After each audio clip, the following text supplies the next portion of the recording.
this is part 2 of the analysis of To Build a Fire. We're still talking about those elements of realism that we're locating within the story as we read. And where we left off, we were talking about the man's lack of concern for the dog. He sends the dog across the ice, which kind of gives us the impression that he's not really thinking about the animal's welfare, and he'll willingly risk the dog's life in order to save his own. He has a lack of empathy, a lack of affection towards the animal, and that's very evident in the fact that he sends the dog across the ice first. And so they arrive at the planned place where he'd planned to eat his lunch at 12:30, and he is already pre-planned this place in his mind. He knew that he was going to stop at this point, and so he settles down to eat, takes his gloves off, and tries to warm his hands up so that he realizes that his hands are numb. Again,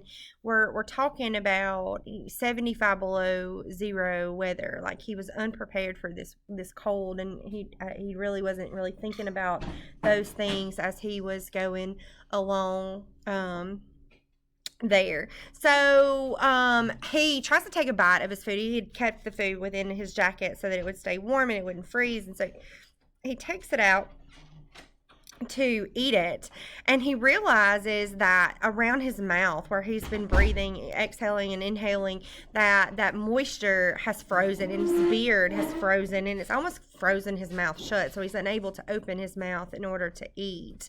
And then he remembers to himself that, oh yeah, I should have made a fire to warm up before I ate my lunch. Silly me, that's something I should have taken care of. So he goes about the process of starting to build that fire. And what he's doing is he's kind of thinking back to a time when he met a man from Sulphur Creek who had told him how cold it sometimes got in the country, and at the time that he had laughed at him, and he was like, he realizes that the old man was kind of right, that it is really cold here in this part of Alaska. So he gathers his wood, he lights his fire with a match, and once his fire is ready, he lights it right up. He's able to do these things because, again, he's lacking in natural skill, but he does have these man-made constructs that he can use. And so as long as he has those things right, he's going to be fine. So he manages to light this fire. He tries to melt the ice from his face so he can eat his lunch. Then he sits back with his pipe and enjoys the break that he gets from that. So, and here he was like, oh, that old man was crazy. Here I am. I'm traveling in this weather. I can still make myself a fire. I can still proceed without any help.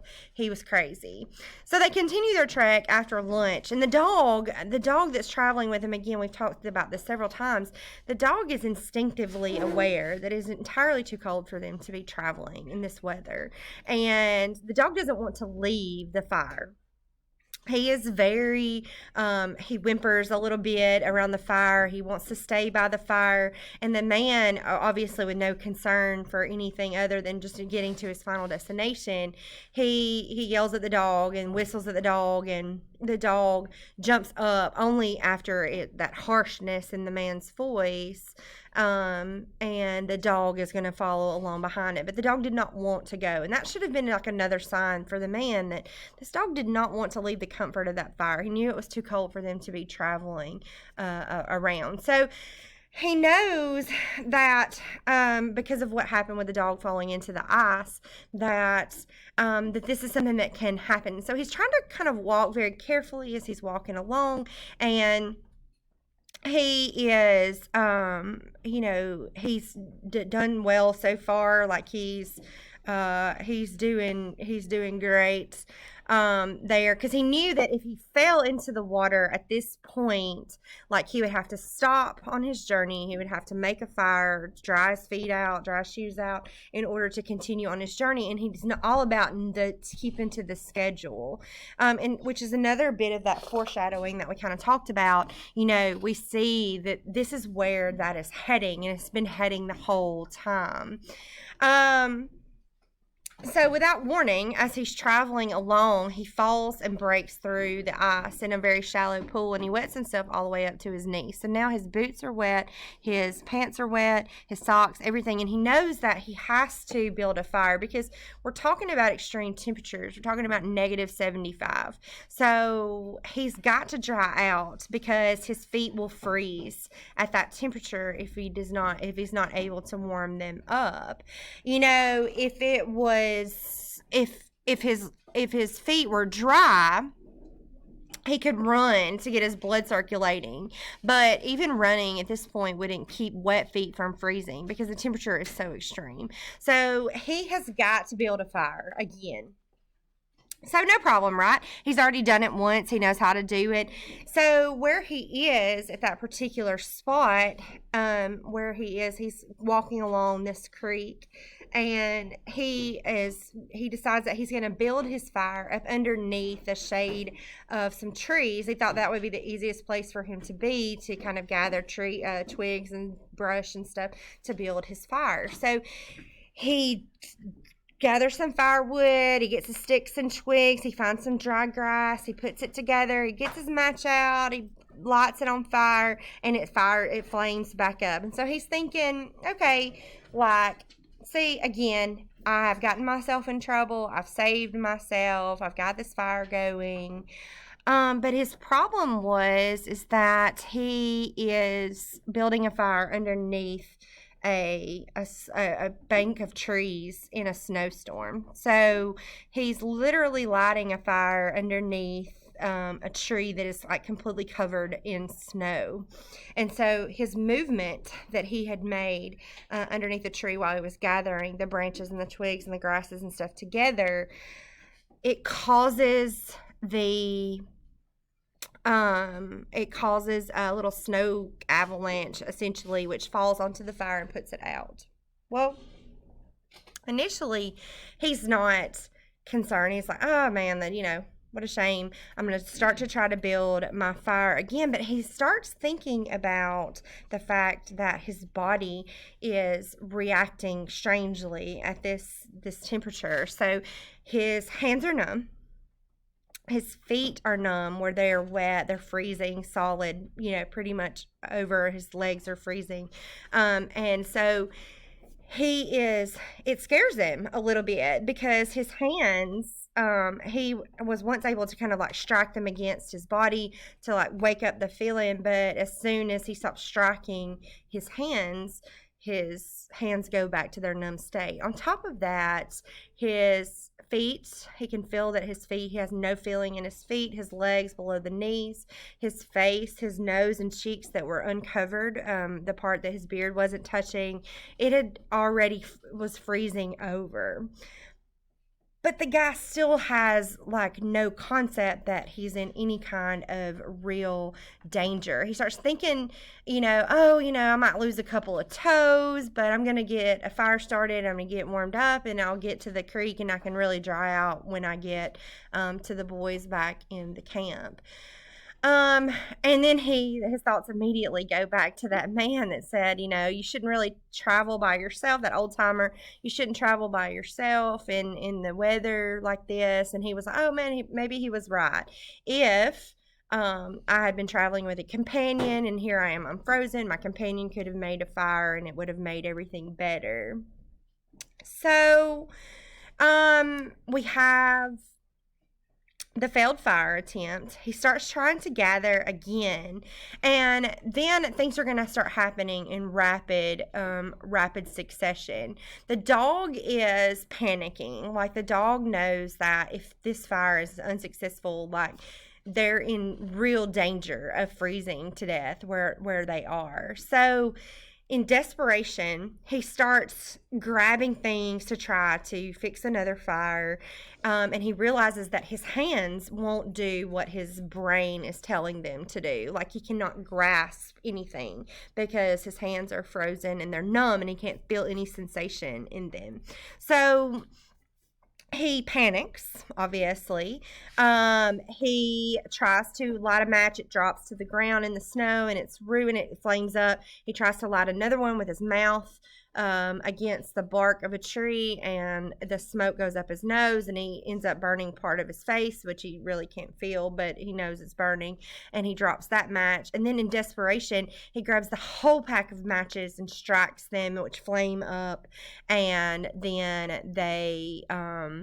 it drops into this little fire, and it starts to blaze up, and he's like, oh yes, I've done it, I've made another fire. But his hands that are not operating correctly, they're not doing what his brain tells them to do. He's trying to move sticks kind of into the fire to keep it building, and in the process he scatters the coals, and the fire goes out again. So he has several really wild thoughts. Okay, the first one is that he remembers hearing a story about a man who survived the winter by killing an animal and burying his hands inside the animal to survive. And so he looks at the dog and he's like, man, I could just kill the dog and then put my hands inside his body to keep him warm him up, and then I could get back on my feet and go. And so he calls the dog, and the dog is like, oh, nah, fam, I'm good. I'm going to stay over here because there's something wrong with you and whatever. And the dog won't come. And so after cursing at the dog and shouting at the dog, finally he realizes that motive is really not working. It's not going to get the dog closer to him. So he stands up, he pushes himself to his feet, and he calls the dog nicely, and the dog comes. And so he is going to try to strangle the dog. He's going to try to reach down and put his arms around the dog and strangle the dog. But again, his brain is saying one thing, but his body is not reacting the way that he needs it to. So he's unable to do anything with his hands because he can no longer feel them, and they won't respond to what he is asking them to do. So he realizes that you got to throw that idea out the window. So he thinks, well, maybe I can run. Maybe I can run as fast as I can to get to where I'm going, and I will make it to the camp.